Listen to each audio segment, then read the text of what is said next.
We're talking today about the power of storytelling to shape our future. This is amazing! I don't know if you've really ever tapped into storytelling and seen how prevalent it is in life, and most importantly, how you can use it to get the kind of life you want to live. So I don't know where you're at right now, but is there something that you feel is missing in your life? Something that you feel like, oh, if I just had this, or if this changed, it would suddenly open the doors and my life would be happy and fulfilling and peaceful and I could get what I want? That's a story.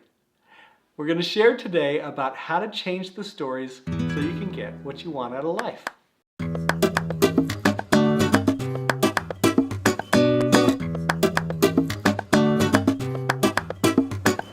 Hey, thanks for joining me. This series is really about how to live as the best full version of ourselves. I got into personal development years ago and absolutely loved it because I felt my life was totally out of control and I wanted to get my life in control. What I've learned is that what I really want is I want to be in charge of my life. I want to be the driver. I want to be the director of my life. I want to create the kind of life I want to live. And I want it to be beautiful and wonderful, and I want it to make a difference for other people. Does that resonate with you? Is that something that you want too? Well, that's what this series is about, and I hope that it helps you.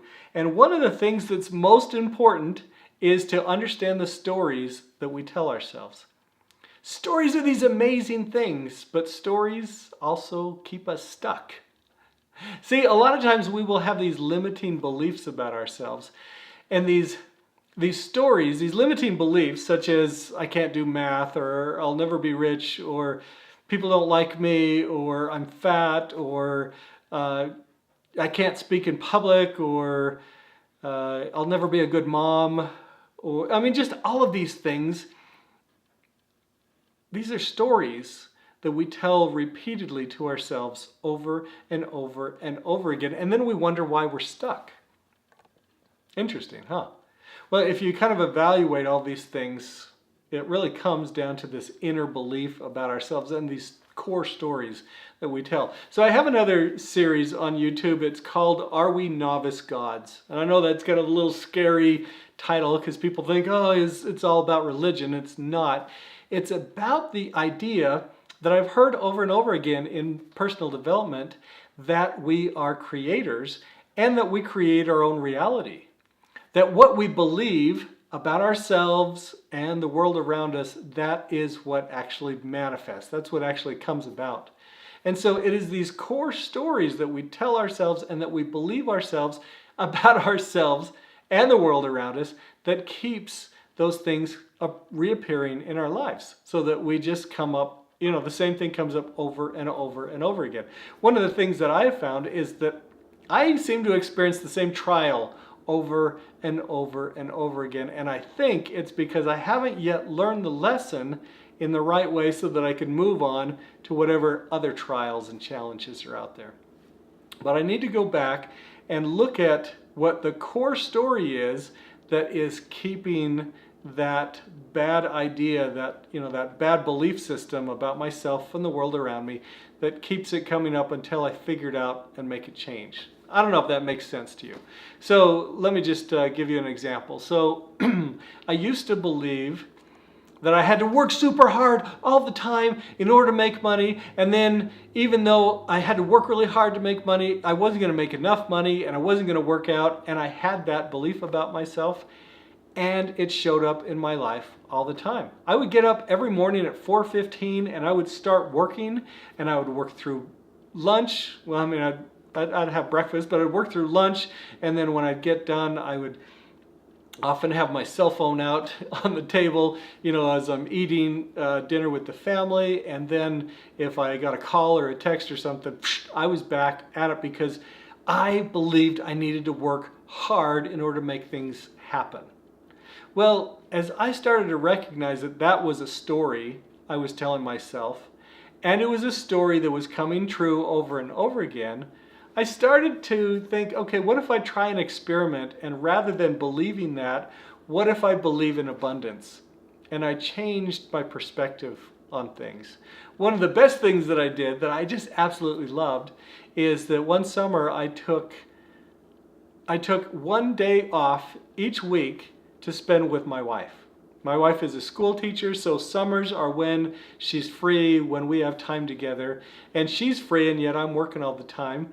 Well, what if instead of taking a big vacation, we took a vacation day each week and enjoyed time together?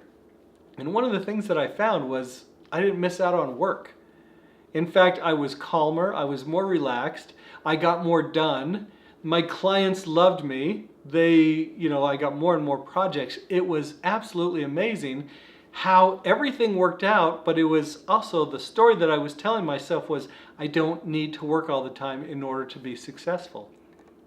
When I started telling myself that story, that's the story that started coming up over and over again. Okay, so think about what stories you are telling yourself and how you have the power of storytelling to shape your future. So with these stories that keep coming up that we're telling ourselves subconsciously, what if you could step back, recognize where you're telling yourself this story, and then change the story into something that you want, something that is going to be constructive and helpful in your life, something that isn't going to keep you stuck, something that is going to allow yourself to have this full expression of emotions and just really be the full version of you. But I believe it starts with understanding the story, recognizing where it starts, recognizing, and a lot of times these stories happen when we were little kids. I know that recently I've discovered that a story that happened when I was maybe 7 or 8 was such a definitive story for me that shaped my life, and it wasn't until I recognized that my dissatisfaction in life came from my interpretation of those incidents, the story that I created for myself. And when I was able to recognize that and then kind of go back in my mind to that little boy who interpreted something in a very negative way and forgive him and allow him to move on and allow him to trust and love and forgive, when I was able to do that, it opened up so many more doors for me. So anyway, I just want to share with you, you have this amazing power. You are a creator. Yes, you are a novice God. You have, God's DNA within you. And the world and the universe responds around you because what you think actually matters. Your subconscious thoughts matter. The stories you tell yourself matter. And if you can get deliberate and intentional about thinking and believing and storytelling the kind of life you want to live, that's where it's all going to work out. So hopefully that helps you. Hopefully it gives you some ideas that you can experiment with to see if you can actually get the life you want to live. What can you add? Now, are you ready to join the conversation? Are you willing to add your voice, your thoughts, your ideas, your impressions? If so, add them in the comment section below. We need your voice. Now, if you have been inspired to take action, don't let an impression slip by. Train yourself to listen to and follow your inner voice. Of course, the best place to take action is at scottwilhite.com, because if you join me for a free web class, you will receive a copy of my Purpose Planner, the tool you've been missing that will help you uncover your purpose. You can totally do this. Your roots produce your fruits. Choose your beliefs and pick your identity. It is choice, not chance, that determines your reality. See you next time.